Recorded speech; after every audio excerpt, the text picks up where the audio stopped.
Hello everyone, welcome back to the Reading Corner. Thank you so much for choosing to be here. I am delighted to share my day with you. I hope that you're all well wherever you are and that you are all continuing to stay safe.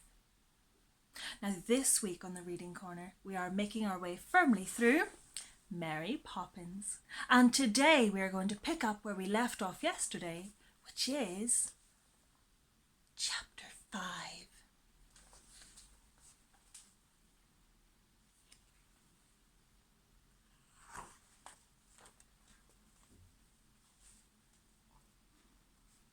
Perhaps she won't be there, said Michael. Yes, she will, said Jane. She's always there, forever and ever. They were walking up Ludgate Hill, on the way to pay a visit to Mr. Banks in the city, for he had said that morning to Mrs. Banks, "My dear, if it doesn't rain, I think Jane and Michael might call for me at the office today. That is, if you are agreeable. I have a feeling I should like to be taken to tea and shortbread fingers, and it's not often I have a treat." And Mrs. Banks had said she would think about it. But all day long, though Jane and Michael had watched her anxiously, she had not seemed to be thinking about it at all. From the things she said, she was thinking about the laundry bill and Michael's new overcoat. And where was Aunt Flossie's address?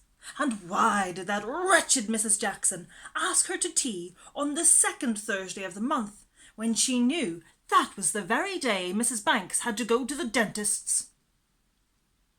Suddenly, when they felt quite sure she would never think about Mr. Banks's treat, she said, "Now, children, don't stand staring at me like that. Get your things on. You are going to the city to have tea with your father. Had you forgotten?" As if they could have forgotten. For it was not as though it were only the tea that mattered. There was also the bird woman, and she herself was the best of all the treats. That is why they were walking up Ludgate Hill and feeling very excited. Mary Poppins walked between them, wearing her new hat and looking very distinguished.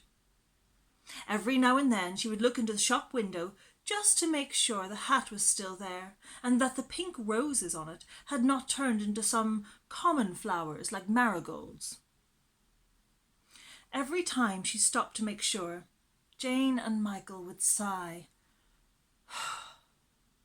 But they didn't dare say anything, for fear she would spend even longer looking at herself in the windows, and turning this way and that to see which attitude was most becoming.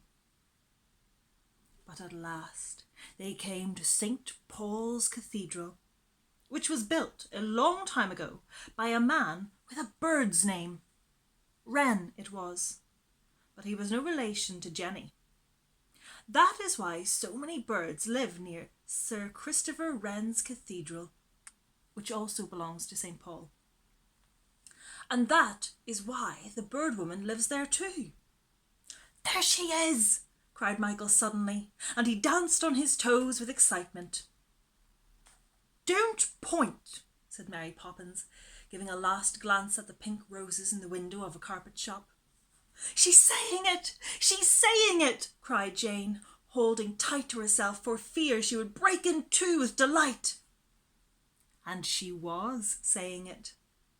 The bird woman was there, and she was saying it.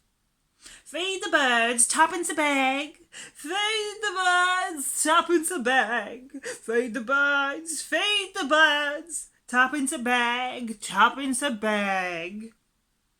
Over and over again, the same thing in a high, chanting voice that made the words seem like a song.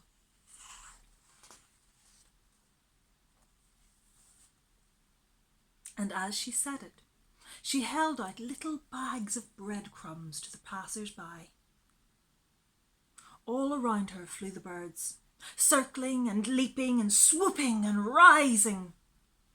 Mary Poppins always called them sparrows, because, she said conceitedly, all birds were alike to her. But Jane and Michael knew that they were not sparrows, but doves and pigeons. There were fussy and chatty grey doves like grandmothers, and brown, rough-voiced pigeons like uncles, and greeny, cackling, "No, I've no money today" pigeons like fathers. And the soft blue doves were like mothers. That's what Jane and Michael thought anyway. They flew round and round the head of the bird woman as the children approached. And then, as though to tease her, they suddenly rushed away through the air and sat on the top of St. Paul's, laughing and turning their heads away and pretending they didn't know her. It was Michael's turn to buy a bag. Jane had bought one last time. He walked up to the bird woman and held out 4 halfpennies.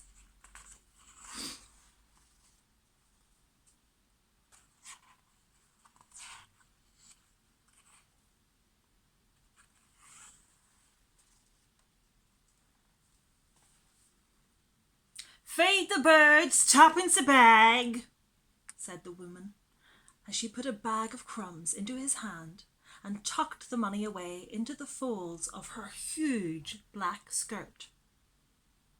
"Why don't you have penny bags?" said Michael. "Then I could buy 2. "Feed the birds, 2pence a bag," said the bird woman, and Michael knew it was no good asking her any more questions.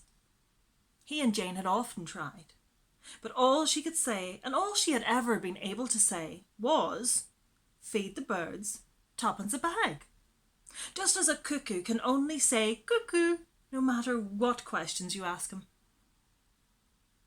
Jane and Michael and Mary Poppins spread the crumbs in a circle on the ground, and presently, one by one at first, and then in 2s and 3s, the birds came down from St. Paul's.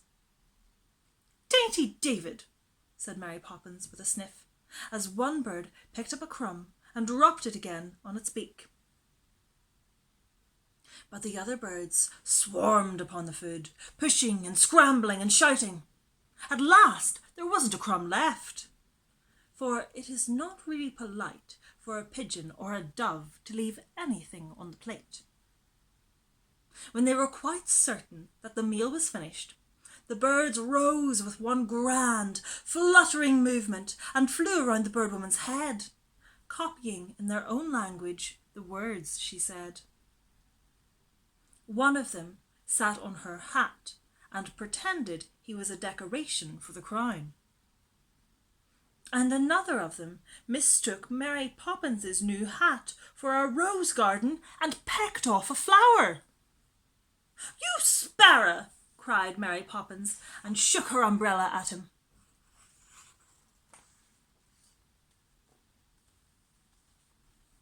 The pigeon, very offended, flew back to the bird woman, and to pay out Mary Poppins, stuck the rose in the ribbon of the bird woman's hat.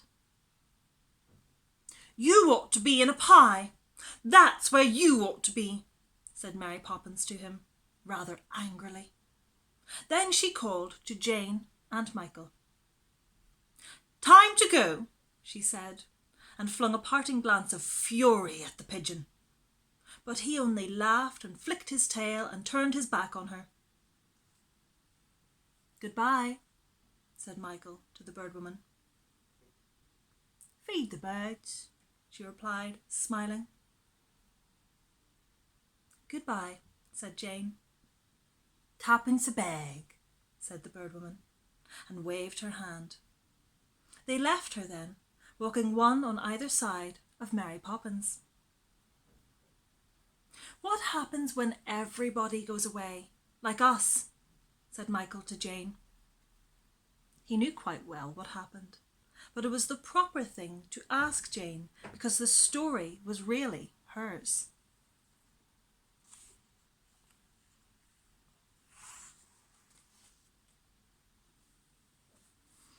So Jane told him, and he added the bits she had forgotten. "At night, when everybody goes to bed," began Jane. "And the stars come out," added Michael. "Yes, And even if they don't, all the birds come down from the top of St. Paul's and run very carefully all over the ground just to see there are no crumbs left and to tidy it up for the morning. And when they have done that, you've forgotten the baths. Oh, yes, they bath themselves and comb their wings with their claws. And when they have done that, they fly 3 times round the head of the bird woman, and then they settle. Do they sit on her shoulders? Yes, and on her hat, and on her basket with the bags in it. Yes, and some on her knee. Then she smooths down the head feathers of each one in turn and tells it to be a good bird. In the bird language, yes. And when they are all sleepy and don't want to stay awake any longer, she spreads out her skirts as a mother hen spreads out her wings, and the birds go creep, creep, creeping underneath. And as soon as the last one is under, she settles down over them, making little brooding nesting noises, and they sleep there till morning. Michael sighed happily. He loved the story and was never tired of hearing it. And it's all quite true, isn't it? He said, just as he always did. No, said Mary Poppins, who always said no. Yes, said Jane, who always knew everything.